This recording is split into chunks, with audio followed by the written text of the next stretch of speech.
Hey guys, Mighty Gazelle here, back with more reading The Hunter's Guild, Red Hood. We're on chapter 11, titled Merriopius. Wow, they actually named a chapter after Merrio. Yeah, it just came up about 30 minutes ago, so this is fresh off the press, so to speak, the digital press. And yeah, I can't wait to dive on in. Last chapter was really good for Red Hood. Not the best of the series, but it was just a lot of it started off quick because of all the handcuff fighting and stuff, but then it kind of went down into information mode, which is fine. But Volu and the others have a plan. They seem to have some sort of communication system with the three that got away, with like making a vine go down there or whatever. So yeah, I'm excited to see what this chapter has to offer, and let's just dive on in. Okay. First panel, we get some girl who got handcuffed by Grimm, it looks like. Stand-ups is one of the guards. Oh, okay, so there's a few people who got captured here. It looks like there's a decent amount of them. Woo, weak. I'm disappointed in you, says Grimm. Wow, okay, so she's just mopping people up. Your replacement cuffs, ma'am. Still, they aren't coming to interfere, huh? She says.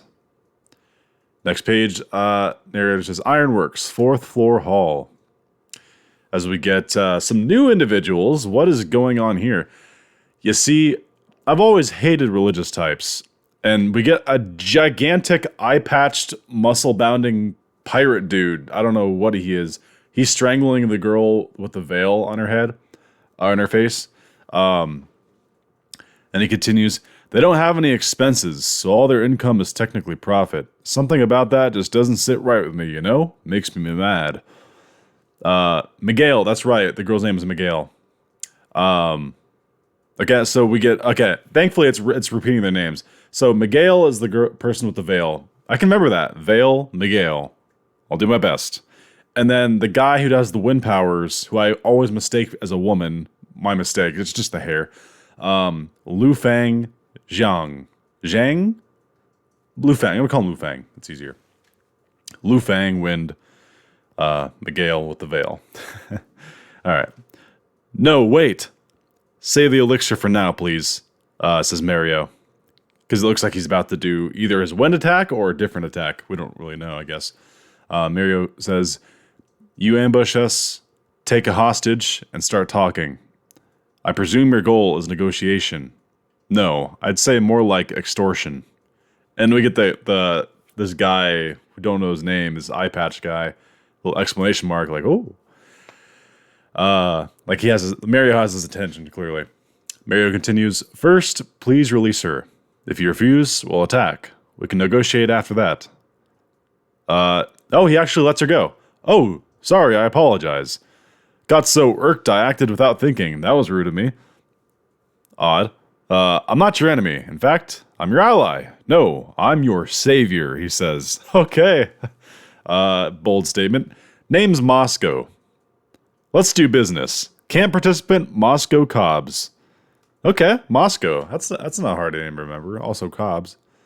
I like Moscow, though. He introduces it with Moscow. Let's go with Moscow. All right. Cool. So he's not a terrible guy, hopefully. Maybe. Kind of getting weird vibes from him. Maybe he's pretending to be nice here. But he's saying, let's do business. So his design's very interesting. He's got suspenders. He's like, let's do business. He's got the finger under the suspender. He's got a little bow tie, white shirt. Okay, so hopefully Moscow is a decent fellow. I don't really want a backstabber. So he continues on the next page. You're gathering human resources to pass the test, right? Something about work with us and everybody passes. That's a good goal. Real respectable. But me, I'm taking a longer view. You see, I took this test for a specific reason. I'm going to stage a takeover of the guild and turn it into my company. Interesting. That's a bold goal. By the way, I'm sorry if the lighting's weird right now. And there's a certain time in the morning when I record it, especially with like the red shirt and stuff. My eyes look red on the camera. I swear they're not. All right. But me, I'm taking the longer view, and he wants to take over turn the guild into his company. The guild already has a near monopoly on the critical business of monster hunting. That gives it the clout to negotiate one-on-one with countries, with religions. If I can take control of it, I can grow its business beyond anyone's wildest dreams. And we get this grand stand from him, like he's just on top of the world. Like I like the visuals they're using here.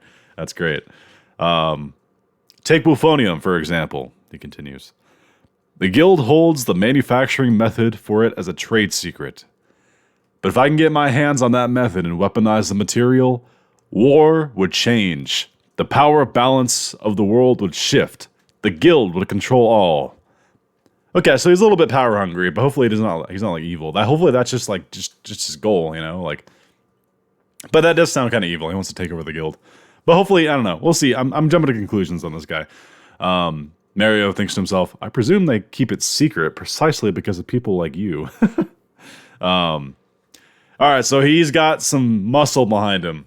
Say hello to my subordinates. They're fighters that I just hired. As we get a decent-sized crew behind him, like number-wise. Let's continue. There's a good amount of pages in this. Why isn't it turning the page? Did my... hold up. My, like... Let me exit out of this.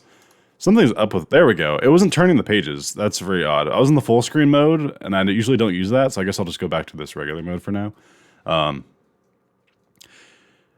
so continue on.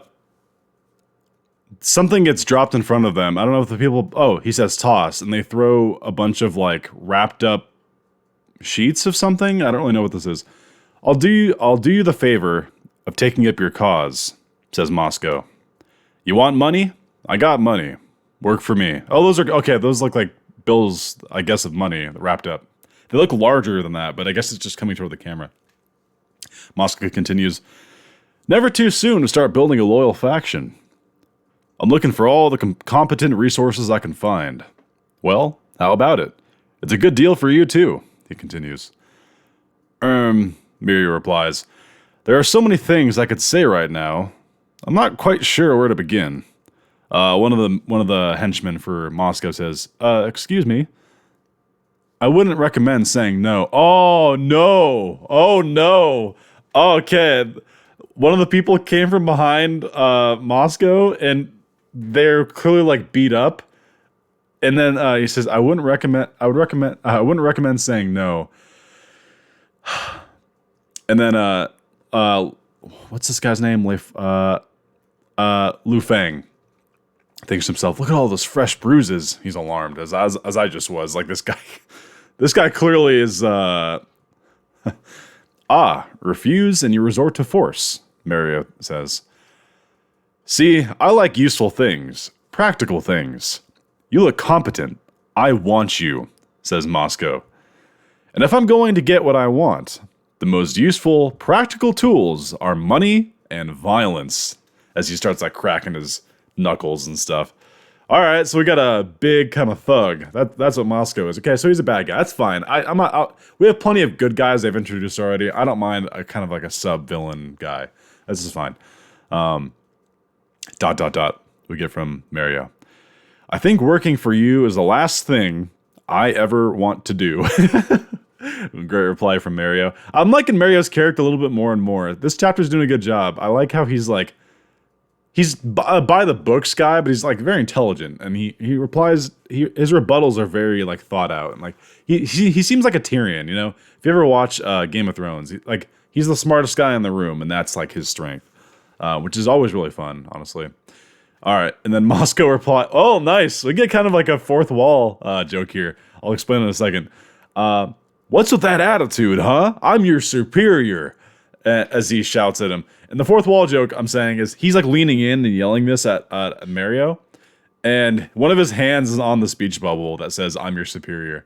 Workman's arts. Rule number 1. Good communication. Oh, that's rule number 1?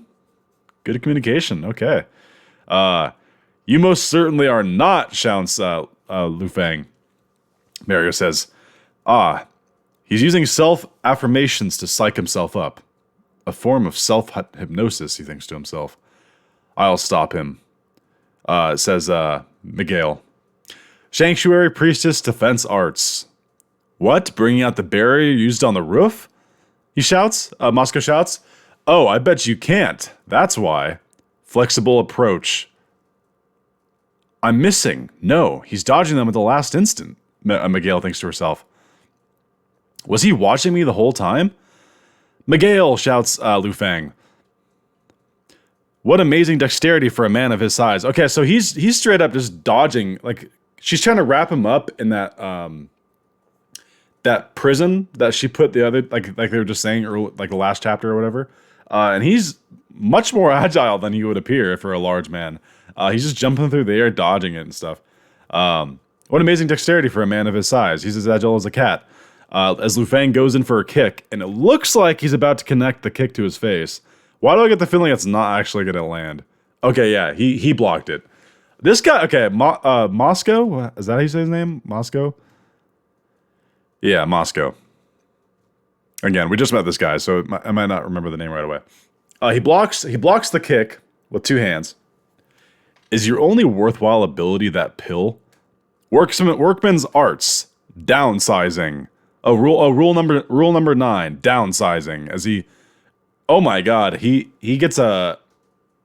What is he? How does he hit him? Does he hit him with a chop or a punch? He does something to like Lu Fang's jaw / side of his head, and you hear him go. Oh, like, it definitely hit him hard. Take a quick nap, he says. All right, so. Wow, they're down 2 already. Because he took out Miguel at the same time. I think he like threw Lu Fang into her. So they're not both down. So it's just Merrio left. Dude, I want Merrio to like break out some moves here. I want to see if he can actually fight. You're the only one left, Four Eyes, Moscow says. Oh dear, this is unfortunate. I was hoping not to use this, but... And he looks like he's either about to like rip his shirt off like Superman, or he's about to pull something out. One of the two. As we hear like a click sound. A gun? Moscow thinks to himself. And Moscow rushes him really quickly. Moscow's, for his size, he's very agile and quick. It's actually pretty surprising. Yeah, he looks like he's pulling something out of his jacket. That was a close one, Moscow thinks to himself. Says out loud. Come on, don't go pulling a gun in an enclosed hall. Heck, aren't they against the rules? Oh, it was a perfume bottle. He sprays a perfume gun, and it just makes a cloud around him. Huh? A mist blower. I win, says Merrio. What are you talking about? What the heck? What just happened? His mustache started wiggling, and then it, poof, like exploded into like a larger mustache. What the heck? My mustache! Don't worry, it's harmless. But it does make for an effective distraction. As we get he's just spraying it on his feet now. What? He says. Moscow shouts. What just happened to his feet? Did it crystallize or like? So it looked like it makes him slip, and then his shoe shatters. I don't think his foot shatters. It looks like a shoe. Does this spray have multiple properties to it? It must, because definitely different what happened to his feet. Let's continue. Dang it, my shoes. Uh-oh, says Merrio. And he just keeps spraying him on the ground as he's on the ground. Ah, stop it, shouts Moscow. And Moscow is now in a cocoon attached to the wall. I humbly apologize for my actions, he says to himself. This shot of Moscow, by the way, this is such a like, the rate at which they're introducing characters is honestly impressive. And they don't feel insignificant. They feel like really unique. I'm very impressed, honestly. Moscow, there's just this funny shot of Moscow like in a cocoon on the wall, and it just shows his face. I humbly apologize for my actions, he says. And then Merrio thinks to himself, I'm not the one you should apologize to. What the heck is this? It's almost magic. You aren't friends with a witch, are you? Moscow says, nope, I'm just a humble scientist. Cool, so he's got some tricks up his sleeve, literally. I mean, I guess it was up his trench coat, but, okay, so, Miguel and Lu Fang recover. Oof, what a goose egg. I'm Merriopius, the mycologist, And these are my slime associates. Whoa! Slime molds with various intriguing properties. They're my weapons, my research subjects, and my friends. Yo, dude, okay, that's his gimmick. He's got vials, I don't mean gimmick in a bad way, like that's just his style of fighting. He's got these vials of various fungus and other plants and whatever, and just all throughout. These are my slime. Okay, so he's got slime. That's cool. I like how he calls it slime. But yeah, that's very cool. Yeah, that's a good thing to give a nerdy character like this, like something that he can various tool. I like that. That's cool. Merrio is definitely rising the ranks of cool characters in this. I like him a lot. The one that looked like hair was blackbush mold. The one that made your left foot slip was slippery tree mold. And the one that rusted your metal shoe buckles was iron eater mold. Okay, so that's what we saw. It was, I saw something shatter, but it was just rusting his whatever. Disgusting, says Moscow to himself. You call those weird molds friends? I get that a lot. People give me a baffled look and ask me what use my research is. So I thought I'd join the guild and conduct an experiment. I want to know whether or not my research can be a useful tool for hunting monsters. It definitely can. They're gonna love you, assuming you pass. That's some valuable shit, if you ask me. Moscow replies, "That's why you want to be a hunter? So much that you're staking your life on it?" Merrio replies, "I want to be a hunter for my own ambition. I'm much like you in that way. All that's different is our methods. But none of that's relevant right now. Let me get you caught up on our plan." "What? You're letting him join us?" shouts Lu Fang and Miguel. "Of course. That's why I bothered to fight him." Okay. Maybe this guy will turn good after all. Like, not good, but he'll be like that guy who's like always trying to do something dastardly and then he fails and then you know the type. Maybe it'll surprise me though to do something different. Any violence against allies is strictly forbidden, obviously. We have handcuffs at our disposal. I'm sure I needn't tell you what that means. Now who's extorting who? Moscow thinks to himself. Yeah, he kind of is. The guy or girl, I'm not sure of the gender, who originally appeared with the bruised face and saying it's not a good idea to say no to him, approaches, ... What about all of you? Merrio says. Would you like to change jobs? You'll let us? I don't see why not, says another guy. We are all equals, Merrio says. You know what Merrio reminds me of? He reminds me of like a founding father, like, type person, like very proper and even right here is like, we are all equals.